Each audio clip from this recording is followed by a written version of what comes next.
Welcome to the SheerLuxe podcast with me, Charlotte Collins. This week, it is a bumper travel special. I am joined by Melinda Stevens, longtime editor of Condé Nast Traveller and founder of Loupe, which is a new travel platform coming soon.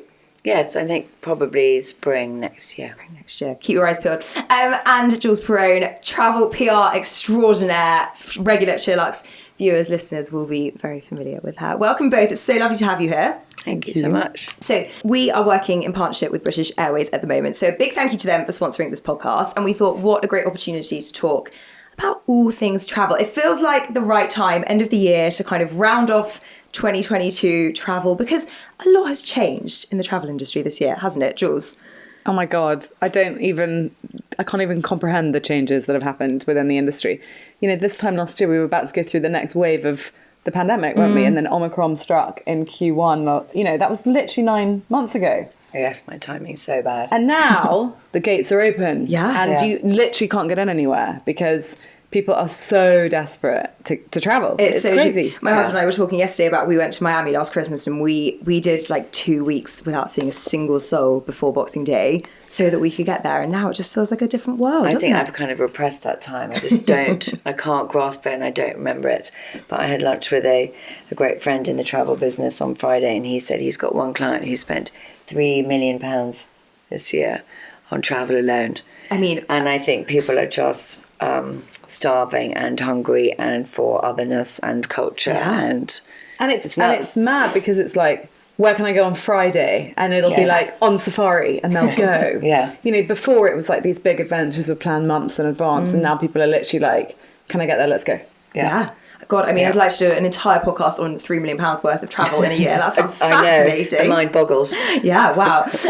Let's reflect a little bit on 2022. Forget Omicron, those days are behind us. In terms of things having improved, borders having opened up, where has been, Melinda, the hottest destination, would you say, of 2022? In terms of beaches and culture and history and vibe and atmosphere and everything you could possibly want out of a country, I think Mexico was definitely where I fled to with my kids. And it was amazing. I think there's a lot happening in Mexico City. For me, it's like kind of the nicest bits of downtown New York, however many years ago, 30 years ago. The Condesa district is just fabulous and covered in cobbles and beautiful trees everywhere and old coffee shops and vintage. And it's got such a lovely, lovely neighborhood vibe.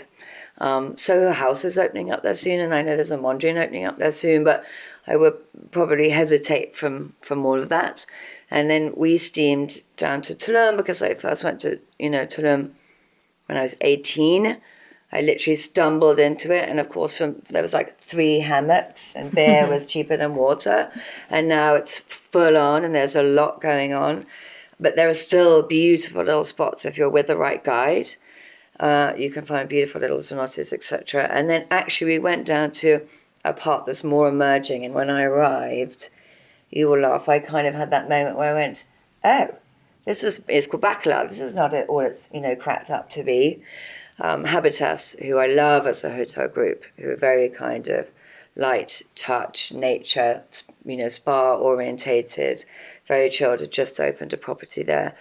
But it was a big local holiday and it was full of tour buses and people screeching around, and I had a bit of a moment about that, and it took me a bit of time to kind of settle into it. And it's called the lake of a kind of 1,000 blues, and it's true. It's just these extraordinary turquoises, and actually after a while we fell in love with it. So for me, Mexico is always a good idea. I mean, gorgeous. What an evocative way to describe it. Jules, what about you? Where's 2022 been the star of? I think Italy has been unbelievable. I mean, every single human on the planet, especially the Americans, have seemed to have chosen Italy as their place. I think Italy opened up. It was one of the first places to reopen up and really kind of embrace the kind of world again.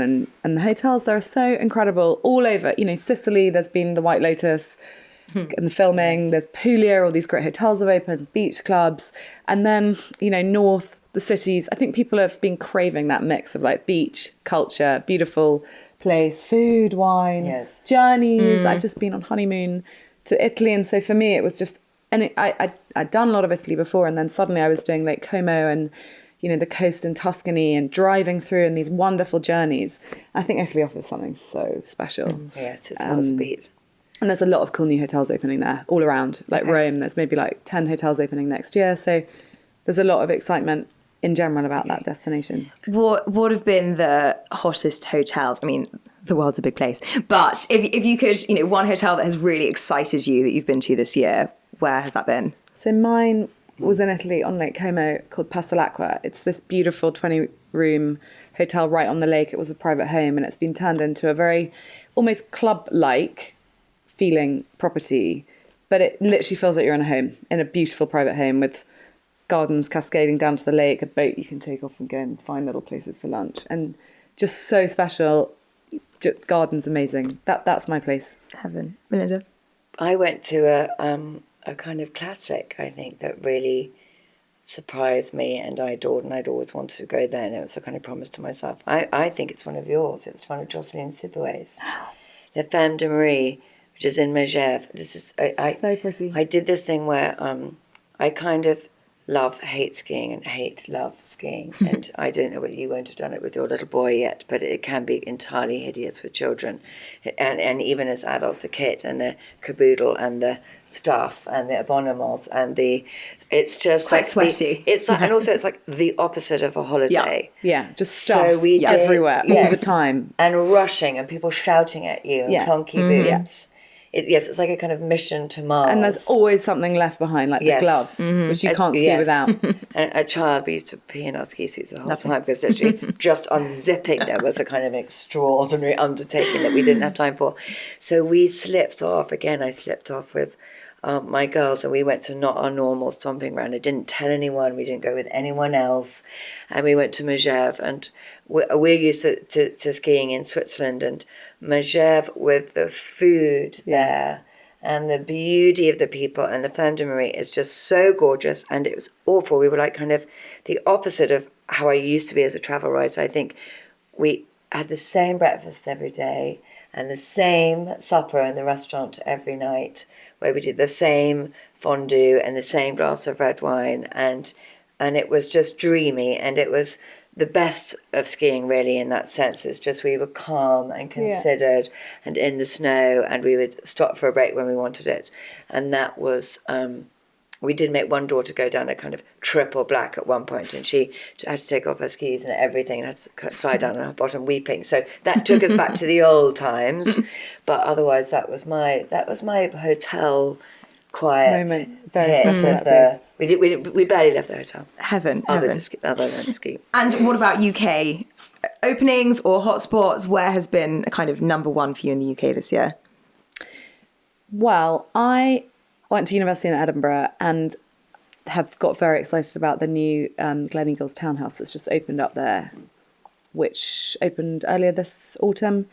And it's just an absolute delight because it's an incredible old building, an old bank that's been transformed into a really beautiful property with an amazing restaurant, some rooms and a sort of club, very cool gym. And I just love Edinburgh. And for me, when a city like that is transformed, it's just such a total joy. And it needed great accommodation. It's got a couple of the old grand dams, but it needed something chic and small and boutiquey and social and beautiful. So that's probably my favourite in the UK. What about you? Hotel-wise, I don't. To be honest, the place that captured my heart this year was actually, I think it's an Airbnb rental that my very clever sister-in-law ferrets out, and it was in Dungeness. I don't know whether you've been to Dungeness. I've driven through it. I mean, that is bizarre. It's a very, very strange and kind of wonderland of a place where it's kind of out on this promontory in Kent, kind of shingle. And you've got this huge nuclear power station behind you.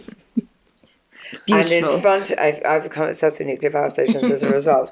And then in front of you, you've got all these wonderful old cabins. It was made famous by the film director Derek Jarman. It had a beautiful kind of old house there it was black with yellow painted windows, and he grew the most beautiful, exquisite garden out of the stones. So people came from far and wide to look at that. And in the meantime, there are these other places that you can take over. they're not actually, it looks slightly, from one angle, it looks like a rubbish dump. There's kind of rubbish everywhere. But then the more you look at it, you think, is it an art installation? Then you start going, no, it's not, it's rubbish. But maybe it's art. Okay. It's like that. Ropes and old boats, and it's extraordinary. And you wander around with this kind, and take a million pictures, which I then came home and showed to a woman I didn't know terribly well, thinking that I could practically put on an exhibition. It was so beautiful.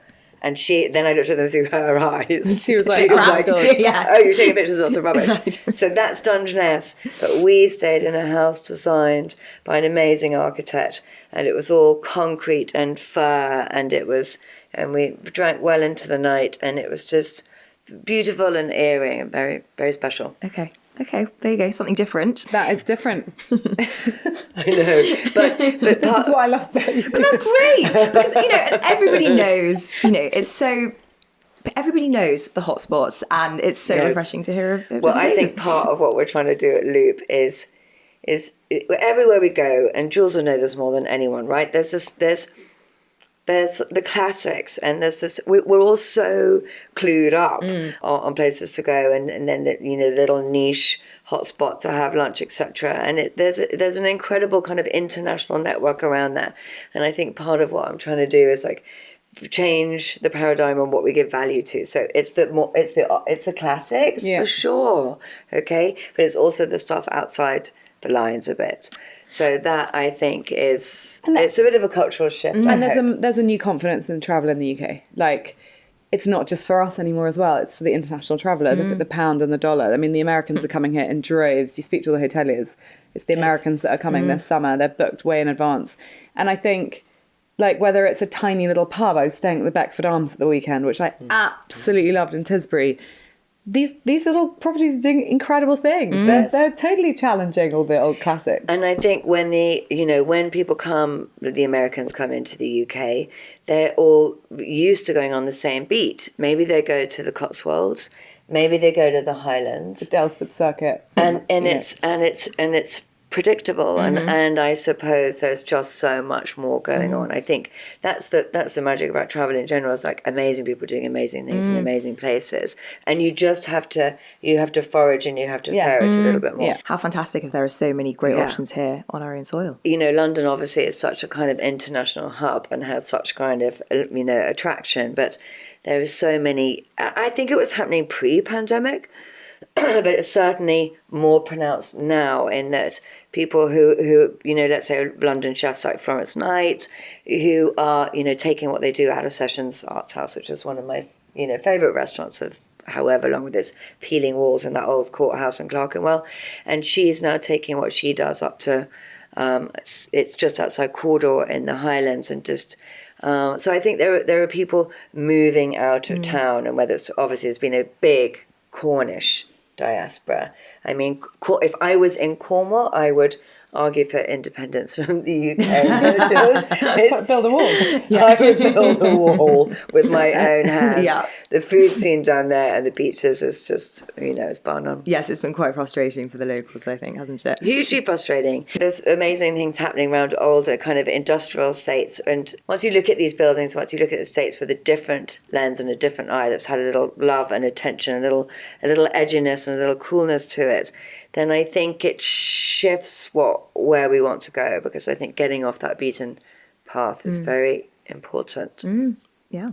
Let's talk about trends for next year, assuming we're done with lockdowns, done with restrictions. Jules, what do you predict? Where do you predict is going to be super popular next year? I think Indonesia for me, and everyone I'm talking to at the moment, the thing is Indonesia's been one of the last countries to reopen again. So and actually in general Asia, like Thailand, even Malaysia, but Indonesia, there's so much to offer in that country. It is absolutely vast.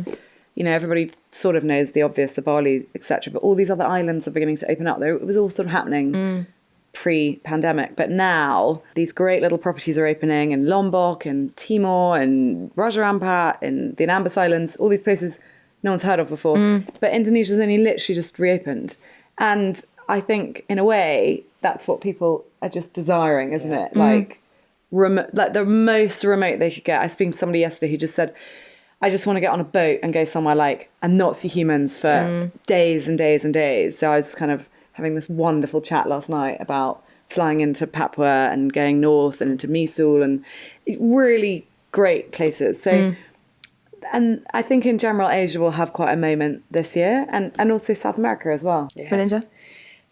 You're just reminding me, because actually when I was 18, my friend and I thought we were going to India, and we went to Indonesia and we ended up, Indonesia, I think we ended up spending months there, and one of the most amazing things that we did was take this, kind of old boat, so rickety it didn't even have a roof, but we island hopped down that, that string. And that island hopping part of Indonesia is not really talked about as much, and every island is so wildly different from the next. Oh my gosh, and there were sites I saw there that I've, opened my mind's eye to travel in a way that I'll just never forget. It's extraordinary. Jules, where's your fabulous hotel there with all the horses? Nihi. Exactly. Nihi Sumba. Basically, Seen it on Instagram. It's wild fabulous. horses who spend most of the day just galloping through the surf. And you might be lying on the beach and sort of a herd of horses just suddenly goes back past. And they swim and you can swim with them. It's absolutely extraordinary. If you ever just want to go into a kind of other world, just have a look on their Instagram. It's sort of a daily dose of just kind of wildness, wonder. It is. And it's amazing. It's truly, and I'm actually going on my mega moon. Who knew that was a thing? Love it. In March. Oh, I think you've made that up for your I like convenience. it though. Mini moon, maxi course. moon, and a mega moon. Yes. You need them Oh wait, all, right? hang on. Honey doesn't even factor anymore. No, it's over for those. They're too obvious. Where was Minnie? Well, Minnie was sort of my hen with my best friends in St. Bart's. I was about to say, hang on a minute, Jules. I knew your hen wasn't a low-key affair. And then my honeymoon was in, well, my normal honeymoon was in Italy, but Yes. I'm going to go on this big adventure Mega. to Indonesia for 2 weeks in Amazing. March and do a bit of a journey. Go to the Anambas, come back to Singapore, go down through Sumba. I think people are desperate for a journey. Yeah, I think just exactly that, those epic expeditions and that feeling of being out there and not staying in the same place every night, but just, I think people basically, what's come out of the pandemic is extraordinarily, this craving for culture in whatever format you can get it, and whether that is in theatre or whether that's in dance or whether that's in travel. And I think, going back to the expensive lady and her £3 million budget, I think all of those tour operators like Black Tomato and Paloras and Brown and Hudson, who I did an RV trip around America with, who just make it very bespoke. So even though you're doing something ostensibly kind of lo-fi, that you're all in a kind of RV and you're tripping around from pillar to post, and that every destination we got to, there would be like a local chef, and we go and forage for huckleberries and make something out of that, or we go into the middle of the park in a wood and there'd be a man with all sorts of kind of birds that we would. It's those guys, I think, are the people who, if you have the budget, are providing something on an exceptional level where you are really maximizing that feeling of escape. It's not escape. It's the opposite of that, really. But it's also It's about being surprise. in something, and it's about being totally in the moment and totally present and totally kind of in awe of where you're at. So it's less about new locations and more about how you're experiencing them and how bespoke you're going. Yeah, that there is an obsession in our world, unfortunately, with what's new, and actually, what's new often isn't what is the best. And I'm not saying the best in terms of the most luxurious, but the best in terms of like the great characters in the staff, the people you meet. And actually, new places haven't quite established those relationships yet. And that's what I love has been going back to the old favourites this year. It's not been about having to go to a brand new hotel. It's about, rediscovering places who've been amazing to their staff, have kept all their staff, have, been committed to the community. They're just slightly different motives. And I think, well, plugging into all those things as well, I think is a big movement towards trains, which is it kicks off so many things, because I love moving through a place.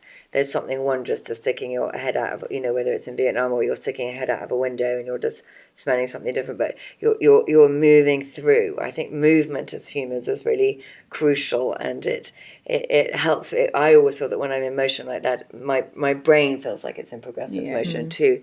And I think obviously also they're much better for the planet. And then it leads into one of my favorite expressions. They like obviously having a kind of retrogressive moment, but trains, have, I know that Belmont have just got Wes Anderson to redo all of their British Pullman upholstery, so I'm longing to see that. But trains themselves, I think wherever you can grasp them, grab them, because they're adventure they're the best of adventure. And also you get to see real life. Like when you're going through a train station, there's nothing better. I did a train journey once from Calcutta through to Delhi in India. And we stopped in all these amazing places. But actually, I just loved looking out the window at the station lights. Yeah, of course. The world going on around you, usually completely ignoring you and just seeing it. I love airports for that reason. I love airports. Love them. Get there hours early. Yes, adore. Yeah. Just watching people. That one's stressed. That one's super relaxed. That one's lost their child. That one's lost their handbag. But Amazing. also I think that's, God, people complained about airports, didn't they? But you're in this really privileged position to be going out on this adventure. And I found all of those, those hubs, oh my gosh, the terrible rows we've had in airports, maybe I'm romanticising it, it's all coming back to me. But for me, you're in a position of unique privilege. So just... Yeah, completely. It's a story. It's also like often I travel a lot on my own. And that is my kind of moment of kind of calm. Put a bit of music on, do a bit of work, watch the world go by, have a glass of wine, buy a magazine.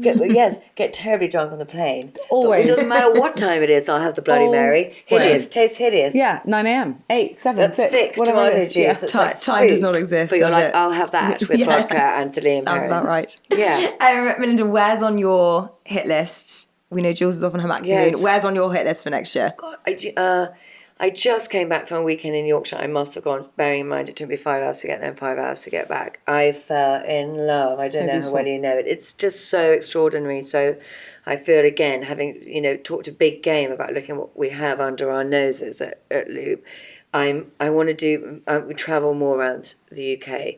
I've done a lot this year. I had such a happy time in Rye, Yorkshire. Just the colours of the landscape were just extraordinary. And eating my way around, I think would be a good start. Cornwall is the first off, and then where else? Oh, I tell you what is opening from a hotel point of view, which quite interests me, because I went there years ago. Cowley, I don't know if you ever went. I can't even remember where it is. Back to my bad geography, but that's been taken over by the Experimental Group, and I like what they do. They have they're a small hotel group. They started literally in cocktail bars, and they do great vibey, kind of sceney but discreet stuff in interesting locations. Yeah, that is interesting that I've taken over. Venice and Verbier. Yeah. They're not and Menorca. Yeah. They're not the normal patch, and they've taken over. They've taken over Cowley and will open later in the year, so I'll definitely be nosing around there. And you mentioned train journeys. What's the dream? What's the dream train expedition for you? Either that you've been on or you haven't been on. I keep pushing train journeys. So I love that. The one to Scotland when you get on the sleeper train with all the crispy sheets. I love it. I'd love to go to Istanbul on the Orient Express. You've got to book 8 years in advance now to get on. Yeah, I know. But those where you start in, say, Venice and end in Istanbul, incredible. Yes. I've done a South African one. Ooh, yes. That was Rovos Rail. So absolutely oh my gosh, that was magical. Yeah. And when you were talking about that, we went on Rovos Rail, and we went down. We started in, I think, Joburg and ended up in Zambia for the eclipse. For I can't remember how many years ago it was. I do remember it was before I got 20 years ago, and waking up in these old train stations, surrounded by people, selling their fruits and their wares. It was just so thrilling. And then we ended up docking in the middle of nowhere and being in the bush for the eclipse, which was very extraordinary because, of course, when the moon comes in front of the sun, the animals think that it's nighttime. So everyone gets terribly, terribly, terribly quiet. and you didn't realise how noisy it was until they got terribly Amazing. quiet. And then everything goes quiet in the bush, and you're there with your funny glasses on, so you already feel that you've been kind of, I don't know, adopted by Martians. And then across goes the moon, and then up, you see the sun again. All the animals start up again. That was that is amazing. yeah, that was a once in a life. That was. But I think you don't even have to do one of these big, sort of expensive trains. I think train travel, just even through Italy, for example, is incredible. When you go from Como to Milan, down to Florence, to Rome, and it's a great thing for someone to do who might be traveling on their own, who's a little nervous about driving or something like that.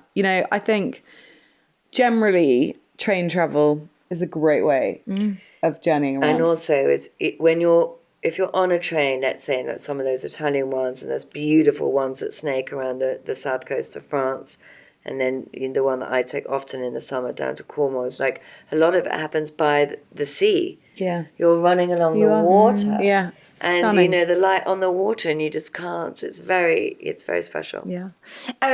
Jules, you mentioned old favourites, old classics. Where is still your number one, your I have to go back there? It is, let's start with the UK, because I suppose there's UK and rest of the world, but where is your put on a pedestal hotel? On a pedestal hotel. God, it's so difficult because there are so many great properties in the UK. I have to say, I absolutely love Gleneagles. I talk about it a lot because I don't think there's anywhere like it in the UK. I'm actually going up the weekend before Christmas with my stepchildren and my little boy because I want them to see the kind of sparkly magic of a hotel like that with its gorgeous trees and ice rink and all of, everything. That would be my UK. For me, in terms of abroad, I went to Il Pelicano on my honeymoon. I thought it was an absolutely magical place, literally stuck in time in the best possible way. Actually, on paper, you'd probably look at it or a picture and go, don't get it, bit retro. I found it absolutely delightful because of that exact thing. Everything was slightly old-fashioned. Some things were a little tired. I don't think I ever had hot water even the whole time I was there. I really didn't care. I've booked it for next year. It's just somewhere that's going to be my place, and I hope they never change it. And if they do, I don't even want to notice that they've changed it. Maybe they can fix the water. And there are other great, for me, I just Provence, proper old south of France, but I don't love being on the coast at the moment. I think it's so busy in the summer. Go inland, into the Livron, Menab, Bastide de Marie, those little charming, delightful places that don't change. They have one thing on the menu, or maybe two things, house wine from the vineyard. It's what I want now. Yeah. I want less choice. I want someone to make decisions for me. Charming places. You know what I mean? No frills. Melinda? Yeah. I agree with you. The kind of, is it lack of frilliness? Yeah. Or the lack of pomp? Or I suppose what it is for me, it's like a lack of inauthenticity. The inauthenticity of some places you go to where it's too many whistles and bells and everyone's trying too hard and they're wearing this outfit and here's the authentic potato, and it doesn't come off. And I think people want to, escape in their own heads as much as, and I love posh when the time comes. Yeah, I do, but in terms of it's another chef, actually, I have to say. Margot Henderson has that beautiful Rochelle canteen in Shoreditch, and she's opening a place called the Three Horseshoes in Backham in Somerset, and Somerset is another one of my favourites because of the cider. Love it. Love a bit of cider. And you go to, my best oldest friend lives there, and she takes me to the most unpopular pubs. That's what I like. Where there's a bar, covered in zinc, and there's just someone in the corner having something so dark and mead-like, and you have your packet of crisps, and you have the most delicious, refreshing cider that's just, from down the road. That, for me, if it gives me more pleasure, I think. And then there's the flip side of it, where I was just at the Clifton Literary Festival, and that was just it was so fun. So glamorous, right? It was so fun being at Clifton. Yeah. And it is, and it's gorgeous, and the rooms and the views. So I've got both in my system. I like. Yeah, space for both. We've said that it's pretty hard to find affordable travel these days, but times are tough. So if you are looking for a holiday next year, you don't want to blow the budget. Where should you be looking at? How should you be looking at travel? Is it that you travel on trains instead of planes? Kind of what can you do to adjust your expectations perhaps for next year? I have to say I've just come back from South Africa, and that is an unbelievably well-priced destination. Get a nice glass of wine for under £1 equivalent. The rand pound is so positive for us at the moment. I think it's 18 or 20 rand to the pound. You can get great places to stay for not very much. People like BA's flying into Cape Town, flying into Johannesburg. But there are still places that represent incredible value, basically places that don't charge in the dollar. And that's what we've all just got to be a bit careful about in the next year or 6 months or so, is there are several places that are, the hotels are charging dollars. Everything is moved into a dollar price range really for the Americans. But actually, genuinely, South Africa for me, I think Mauritius is somewhere else that for long haul has always represented really good value. There's some great kind of 3-4 star product there. You don't have to go for the super swanky stuff. There are obviously places that are really expensive, like the Maldives. But then you've got places like Sri Lanka, really great value. India as well, as that's all beginning to open up. It's just places like the Caribbean are a bit trickier because they are so tied to the dollar. Yeah. Melinda? I'm as happy camping as I am in Forest are an amazing FORST. They're an amazing kind of glamping outfit, which some of my happiest times, and in terms of what do you want out of travel and how do you make it mean something to you, is, oh my God, I can't remember the name of these farms. It's not a feather down farm. They're all around the country. I have to think of the name in a minute. And you go and you're kind of in a little shed or you're in a little camp and you have a little stove and you have to, you get given your supplies and you have to wait for the thing. You have to feed the fire to heat your food, and you're surrounded by goats. And those kind of time-slowing things, I think, don't have to cost the earth, but can make you extremely happy in that moment in terms of getting you out of your head. And again, another thing that I would do is Manchester is having such a extraordinary revival. I went to university there and loved it because I spent quite a lot of time, obviously, clubbing. But there are now places that I think it must be connected to the old Hacienda, which was run by, it's called Fat 51. And they've now turned that space into a new cultural place where Danny Boyle and Yayoi Kusama is having her biggest exhibition that she's ever had anywhere internationally there. So there's lots happening, and that's what I would do. I'd poodle around the UK by train and just suck up as much culture as I could from city to coast. It's something for far-flung travellers and more locals. At the other end of the scale, Let's talk about below the budget travel. You've talked about bespoke experiences. Obviously, that's kind of the trend. But where's opening or where's hot that is a real treat but sounds mega? I was trying to help someone with getting into Japan. Japan, just talking about having things that have just opened, but you cannot get a room. You cannot get a guide. You cannot restaurant reservations. People have just and they're correct. I've never been to Japan. It's sometimes there are places I haven't been a travel editor for however long. I pretend that I've been there, like I always pretend that I've been to Hong Kong, even though I never have. Hong Kong. I willingly admit that I've never been to Japan, and I'm longing to go.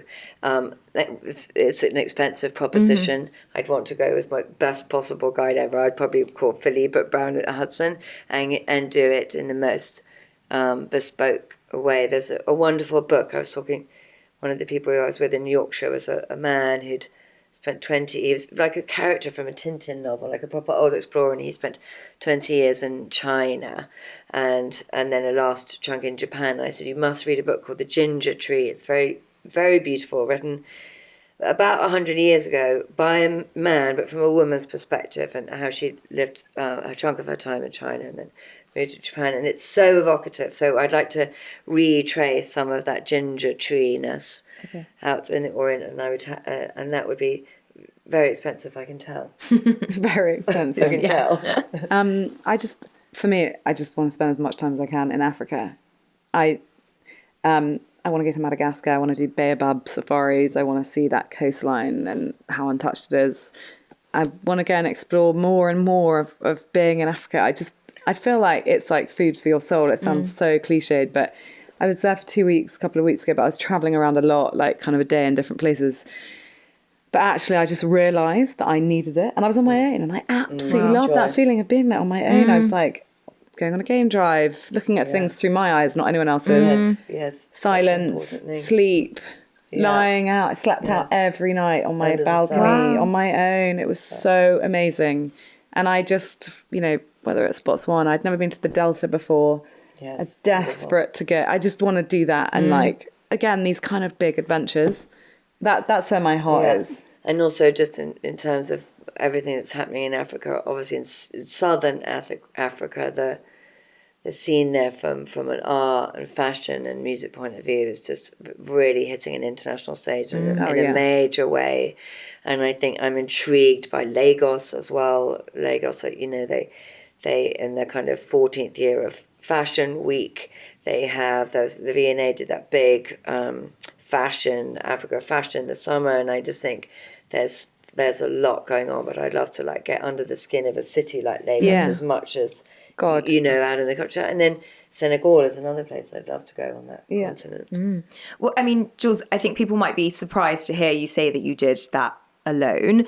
We're going to do some reader questions in a minute, and there quite a lot of questions came up about solo travel, particularly for women. I mean, I think there's a kind of stereotype about what that should look like, but that kind of breaks that idea. I travel 90% of the time on my own, which, when I was in my 20s was quite difficult. 30s, I got more confident. It's all about confidence because people don't hassle you if you're looking confident. You look like you know where you're going. I mean, I plan every second of my journeys because, as a woman on your own, you often are a little bit vulnerable, especially if you're in airports slightly lost. I always have a contingency plan. But really, the joyful thing now is that the hotels you use or the properties or the company you use have usually absolutely brilliant people who'll help you, whether it's meeting you at that point in the airport and delivering you to this, or making sure that you're getting on that train or you're doing that lovely experience. It's about being super organized. But I don't think solo travel has ever been easier. And also the hotels are realizing that this is a massively important part of their future. And so they're beginning to charge they're charged per occupancy in the room, not for double occupancy. There used to be these really tricky solo supplements. But if you look at someone like Scott Dunn, who a brilliant, British tour operator, they're seeing this massive trend of people wanting to go away on their own. And it's a lot of them women, and they might be women with a family, but they're literally going to go away just to get some time out. I was down last week in a place called Lily of the Valley in the south of France, which is this kind of fabulous wellness retreat in Saint-Tropez, but it's open all year round, and you literally go down and you can do kind of great programs. And there was a lot of people there who I think were trying for the first time to go and do something like that, and perhaps next time will be a little bit more adventurous. I think now is the moment, but for me it's just about being really organized so that I never get caught short. I'll always kind of know if something went wrong, this is the person I call, or da da da. I mean, I'm not sure that I can talk in a totally informed way about it, because when I used to travel on my own is when I was in my 20s, and I adored it, and I didn't know where I was spending the next night, and I didn't know, it was all, spontaneous, and it led to some of my happiest adventures and most extraordinary moments through much of South America and Central America, and ending up on tiny little bite-sized islands like in Roatan in Honduras, and being the kindness of strangers was, extraordinary. But I think, probably it's changed, and probably having to be as organised as that makes perfect sense. What I would say is one of the really valuable things, as I think as everyone's life gets busier and more overwhelming, is it's important to be on your own. It's important for mums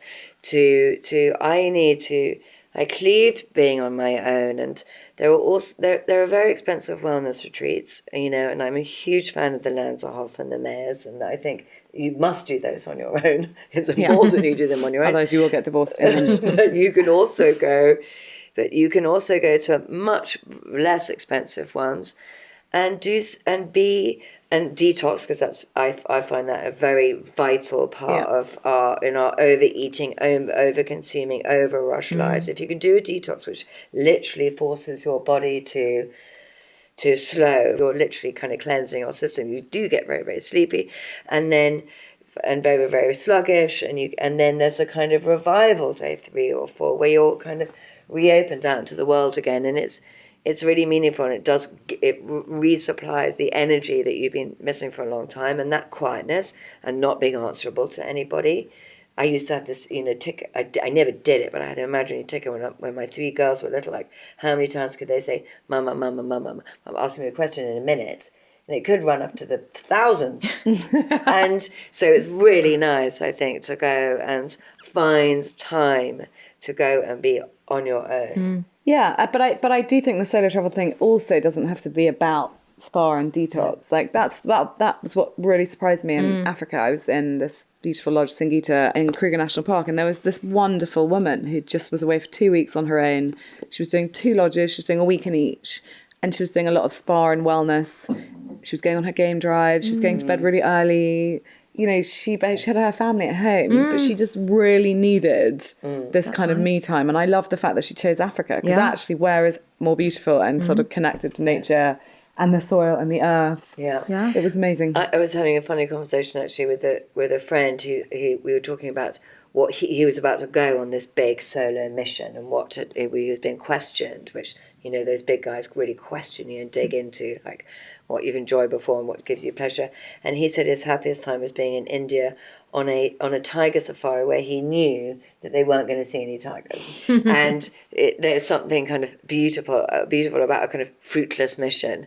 We called it the beauty of the fruitless mission, because sometimes just being in a vehicle like that and looking for something which you're not going to find, but you're tuning into those sounds, you're looking at those leaves, you're not on your own in your room. It's a very different feeling, but you're out and then you're present, because so the beauty of the fruitless mission. It's meditative, isn't it? We're going to answer some readers' questions. We're going to try and do them quick fire. Yeah. Because we've still got a lot of ground to cover. Okay, so somebody has asked best long-haul destinations for activities / culture. That is a very large question. I'm going to say India, because it's like everything all involved. You just cannot believe what you're seeing. Question for you both. If you're doing long-haul travel, do you have to go for a very long time? I mean, India, do you have to do 2 weeks? I think you can go. It amazes me how far you can go in a short space of time.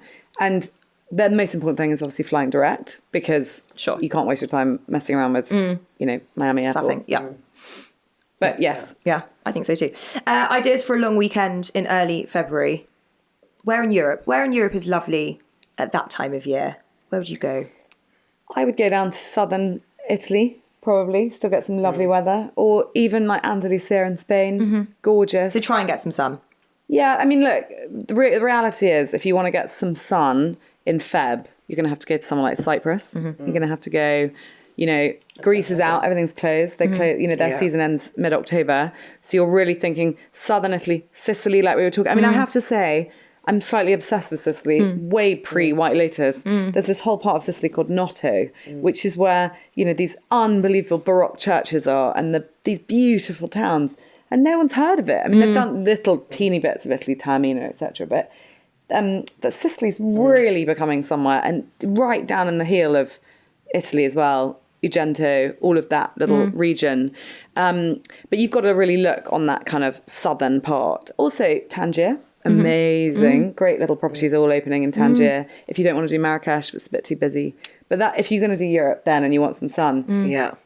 I mean, if you're less bothered by sun, but you want a happy trip, then the Swiss Alps are kind of extraordinary whereas now a lot of those those main hubs like Gstaad are very expensive, but that doesn't stop you from moving out of, going further down that valley and choosing a lovely old, more traditional hostel, because being surrounded by those mountains, it's kind of, and when the sun does come out, which it does around that February time, those mountains against that blue sky is something very majestic. What's great that's happening in Europe is that a lot of hotels that would have closed for sort of certain seasons have decided to stay open. So like Lake Como, that property I was mentioning, Pasalacqua, is actually staying open year round. As a result of the pandemic.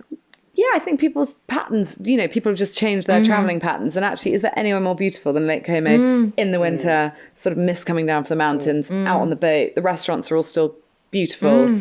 So I love that. The kind of traditional seasons are slightly being turned on their heads. I was in Saint-Tropez literally last week swimming in the sea. Yeah, well, it's a lot warmer everywhere. That's the other thing as well, isn't it? We've had a much longer summer. We have, but you know, it wasn't even that warm, but it was just so lovely. And the light, light in the Med. The light. I also think that that's a crucial point in terms of the on-season over-tourism aspect has really come back with a massive kind of flash and bluster and bombast. And I think if you want to be savvy and you want to be clever about it, not being, traveling at off season and shoulder season and going there at these different moments is a much smarter way. I think we all feel an enormous responsibility about this issue of over tourism. In my world, we're promoting places, and actually you have to sort of take a step back and go, I don't think I should be doing this, or I don't want to be doing this. And I think Greece is on that cusp with certain islands of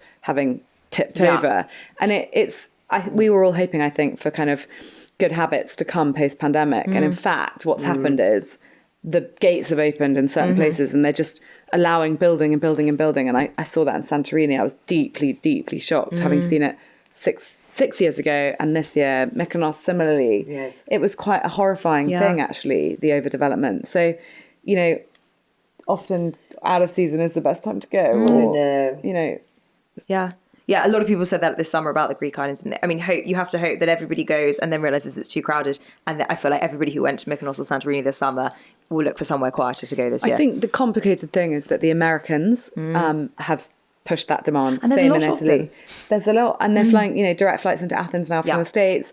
I think even some direct flights into Mykonos. I mean, it's crazy that it's access. Yeah, which is double-edged sword, isn't it? Somebody has said best Maldives resorts for teens that isn't top drawer pricey. That's quite specific. Go on, Melinda. I can't remember how many years ago it was now, maybe 6 years. My nieces and I had a very crazy and brilliant party on an island called Finaloo. And they have a sister island called Amila, which is a little bit more grown up. But in terms of lightness of spirit and fun, and yet still everything being amazing, great music, great. There's and at Finaloo there's a walkway along the sand that's practically for about a mile, and at the end, my favourite restaurant in the world called the Crab Shack, and it's just on this tiny spit, and you've got water on this unbelievable waters that you get in the Maldives on both sides, and the most unbelievable crab sliders and pink wine. And that was, the teens had we would sit in that Crab Shack all day, and whether you were 3 or 13 or 23 or 33, it was just watch the sun go down and feast until you were blue. That was very, very special. That sounds like absolute heaven. Yes. Somebody has said, well, a week with 2 teens, a beach holiday, but needs some culture. Maldives is one thing. Where can you go with your teen? I mean, Melinda, I'll ask you, where's tolerable with teenage children?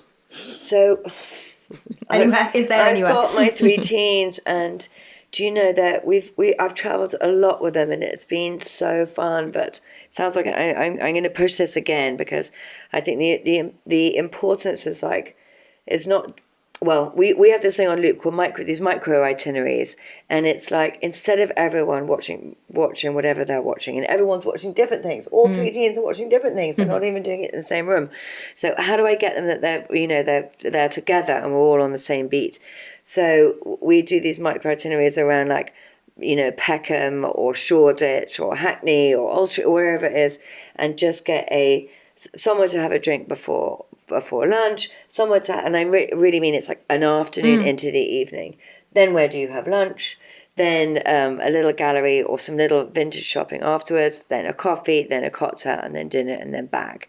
And that's how you gather teens in for short, focused periods of times, on the fun sides of town, basically. So the moral of the story is spend an afternoon in London with them instead of going on holiday. Yeah, but you can do the same in Berlin or in France or wherever it is. Yeah, Keep it short and I think sharp. I think you're right. I think the city break thing is awesome.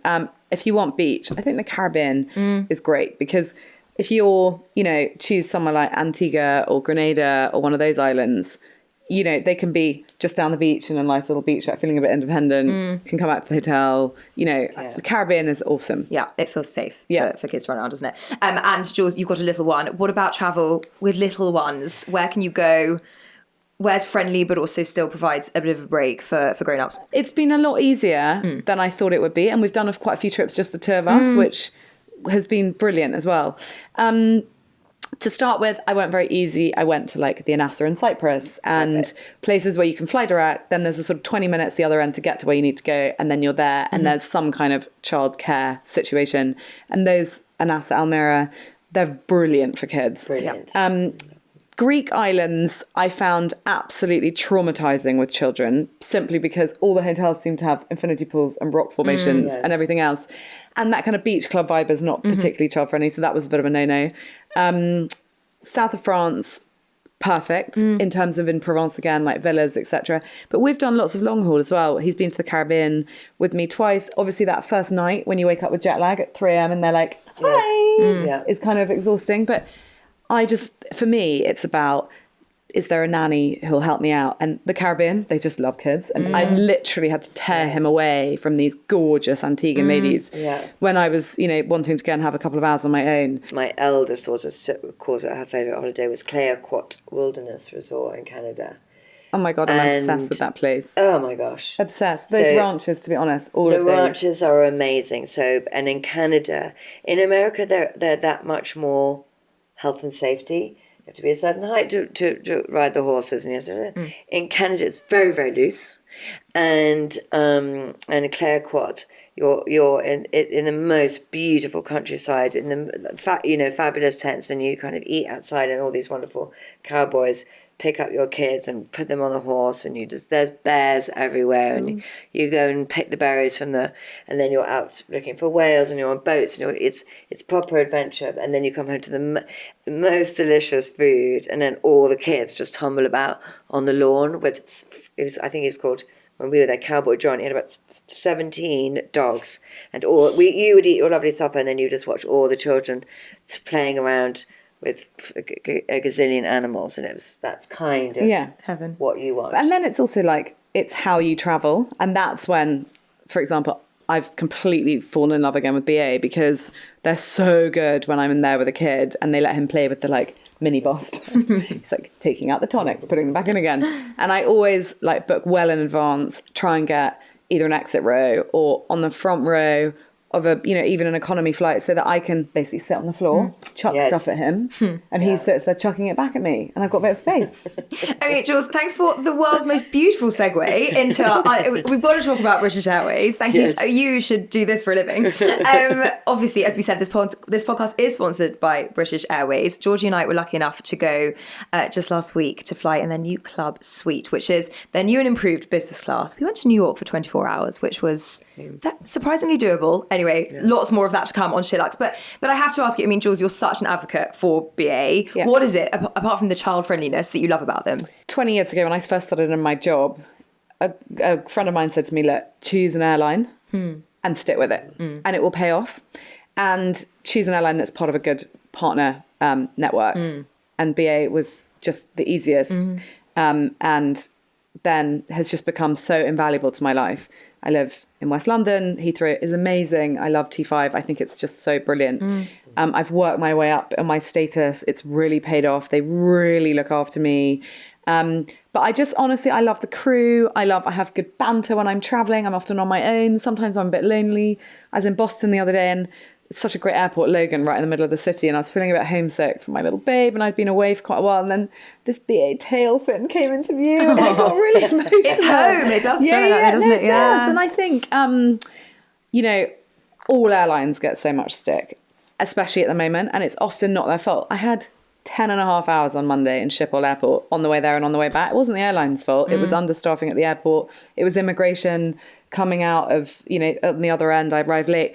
And everyone gets so angry with the airline. But actually, I think BA is bloody brilliant. I've flown quite a few times in the new club configuration, and it's been great because you get a bit of privacy, which, when you're traveling on your own is really important. Yeah.